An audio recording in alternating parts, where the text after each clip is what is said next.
Kisah istri di Bogor gugat cerai suami gara-gara judi slot hingga rugi 600 juta rupiah. Beredar di media sosial sebuah video yang memperlihatkan kisah seorang istri di Bogor bernama Indriani menceraikan suami karena ketagihan main judi slot atau judi online.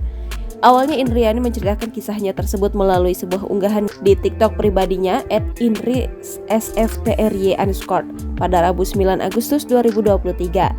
Dalam unggahannya itu, nampak Indriani berada di Pengadilan Agama Cibinong kelas 1A Kabupaten Bogor, Jawa Barat. Ia menyerahkan buku nikahnya dan mendapatkan akta cerai.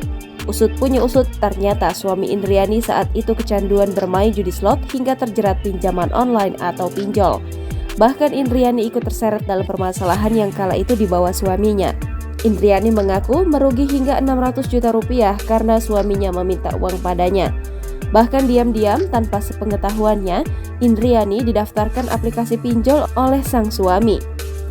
Kalau kerugian pribadi saya sendiri sih cuma 20 juta rupiah sampai 30 jutaan ya, ungkap Indriani saat dikonfirmasi pada Rabu, dikutip dari Tribun Jakarta. Indriani awalnya tidak langsung mengetahui bahwa sang suami hobi bermain judi slot. Kecurigaannya bermula ketika sang suami mulai meminta-minta uang dengan berbagai alasan. Termasuk yang menurutnya mencurigakan adalah untuk membantu teman yang terkena hipnotis.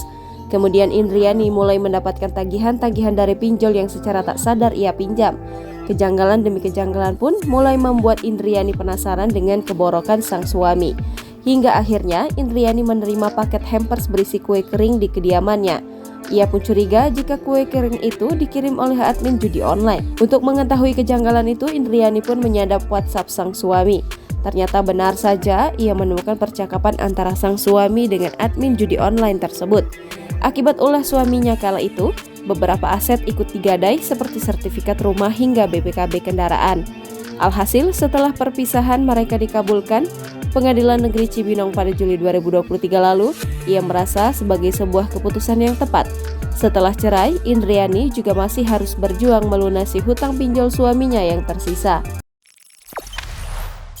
Jangan lupa subscribe, share, komen, dan like ya!